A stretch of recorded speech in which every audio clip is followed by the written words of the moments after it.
Walt Disney is all out on the damage control. They have Rachel Zegler appearing with Halle Bailey in a variety actors on actors interview, and she is completely backtracking from her previous comments about Snow White and the Seven Dwarfs. Before we get into this, I'd like to ask you please hit that subscribe button, hit that bell for notifications so you don't miss any of our future videos here at the Trent Report. With that out of the way, let's get into this here. Roll this up over at thatparkplace.com. You should have this site bookmarked. It is the number one place for pop culture news. Headline reads Rachel Zegler now claims Snow White and the Seven Dwarfs is a monumental moment in film history. Previously described the film as, quote, extremely dated and weird. So Rachel Zegler is in full damage control mode, I think, at the behest of the Walt Disney Company and her PR handlers, as she completely backtracked on her abhorrent criticism of the Walt Disney Company's 1937 animated film Snow White and the Seven Dwarfs. In an interview with the Little Mermaid actress Halle Bailey for Variety's Actors on Actors, Bailey said, I mean, being an amazing Latina woman as Snow White, first of all, wow, and you are opening so many doors for your whole community as well. I'm not sure that's exactly true. She's opening doors for herself. When she's opening doors for other people, maybe when she's hiring other people, that's maybe when you can say that. But clearly, she's not opening any doors for anyone but herself right now. Nevertheless, Bailey went on and said, what has that felt like? And has that been different or difficult to step into that world for you? Is it pressure? What do you feel? Zegler responded, I mean, definitely pressure. The cartoon's so beloved. It's like a monumental moment in film history. It was like the first feature-length cartoon movie to the point where it won honorary Oscars, and all of these amazing things that happened for that film are the reason that you and I really get to sit here today because it made Disney what it is. Wow. Wow. She is completely turned around. No longer is this film extremely dated, not the prince a stalker, and it's weird. Now it is a monumental moment in film history, and the reason why she's able to even be Snow White in a live action film in 2023. 100% complete change. Nevertheless, she went on and said, so of course, there's this pressure of being the first one, having to bring to life the first one. And obviously, that's come with a lot of pressure that I put on myself. And also, just like Hunger Games, there's just a very dedicated group of people who love Disney cartoons. I'm one of them. I love everything that the Disney company has put out in the past million years, 100 years this year. Well, that's interesting because, again, you were describing the prince as a stalker and how the 1937 Snow White and the Seven Dwarfs film was extremely dated previously. Now you're saying that you love everything that Disney has done in the past 100 million years. That's just an utterly ridiculous statement. There's clearly something that you don't like that Disney has done in the past 100 years. Just utterly insane to even try and say something like that. Just ridiculous. She then appealed to emotion and began crying. I mean, she literally starts crying. 100% completely fake. This is probably the fakest interview I've ever seen in my entire life. It's truly pathetic how fake it is. Anyone with any kind of discernment can tell that it's just utterly fake and it's a complete and just PR job. But anyway, she said, so how do you put little baby Rachel at ease with what you're doing in your career? How is it that you come to this role and make little Rachel proud? And that was really what I used to fuel my emotion on that set and who I was, because all the pictures are out there of little me in my little Snow White gown. Do you remember when she was striking and how she was like, if I'm going to be sitting in this dress, you better be paying me every time I'm doing this? Like how entitled and just kind of narcissistic she was. I mean, wow. Now she's saying this. How do you put little baby Rachel at ease with what you're doing in your career? No, it's all about you, Rachel. It has nothing to do with your little baby Rachel or how you would have felt like as a kid or how other people might see you that are children maybe potentially watching this movie. It has nothing to do with you. You're a liar. Later in the interview, she would be asked about the music in Snow White and said, I mean, intense. It's just like you said. Oh, God, this is an iconic thing that people really care about. I don't want to mess this up for anybody, including myself.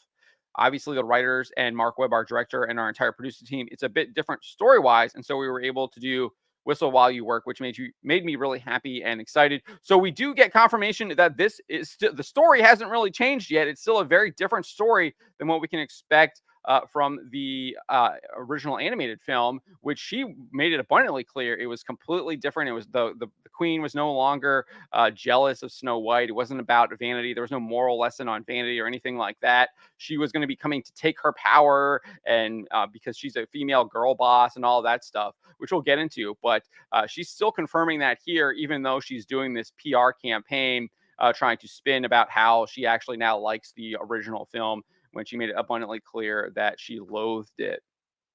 Anyway, she went on and said, and I was honestly just really nervous about the technical element because obviously the first look image went out and there's a lot of CGI in the film. Most of that day was spent with singing to nothing, which I'm sure you also know how that can be because there was a lot of puppetry and then CGI and post, obviously referring to the Little Mermaid. And Zegler went on and said, and so it was really intense. And there's a lot of bloopers of me tossing a broom and then letting it fall to the ground because that's apparently how you pass things off to CGI characters. She then asserted, but it's so much fun. It goes back down to the root of why these movies were so successful when they came out, is because they captured the human emotion so well and the things that make us joyful and also the things that make us cry. They're able to tug on those heartstrings so well. They're very good at what they do, which is why they've been around for 100 years. So obviously praising the previous film history of the Walt Disney Company there, despite her maligning it. And like, let's get into what exactly she said back in 2022 at D23 and how she completely maligned this film and hated on the original classic. She said the original cartoon came out in 1937 and very evidently so. There's a big focus on her love story with a guy who literally stalks her. Weird, weird. So we didn't do that this time. So there you go, already maligning the film there in this interview with Extra TV in 2022. Then, when asked about the prince, she said, "We have a different approach to what I'm sure a lot of people will assume is a love story, just because, like, we cast a guy in the movie, Andrew Burnett, great dude. It's one of those things that I think everyone's going to have their assumptions about what it's actually going to be, but it's really not about the love story at all, which is really, really wonderful. And whether or not she finds love along the way is anybody's guess until 2024. It's now 2025. They delayed the entire film a year. All of Andrew's scenes could get, and I think obviously she kind of cut herself off there, but she's implying that they could get cut. Who knows? It's Hollywood, baby. It's an inner journey that she goes on to find her true self.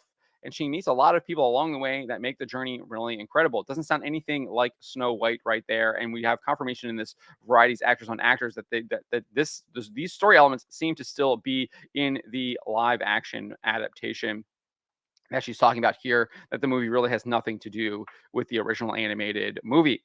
She also told Variety, I just mean it's no longer 1937, and we absolutely wrote a Snow White. She got cut off by Gal Gadot, who is playing the evil queen in the film, who said she's not going to be saved by the prince. And then Zegler concurred, saying she's not going to be saved by the prince, and she's not going to be dreaming about true love. She's dreaming about becoming the leader she knows she can be, the leader that her late father told her that she could be if she was fearless, brave, and true.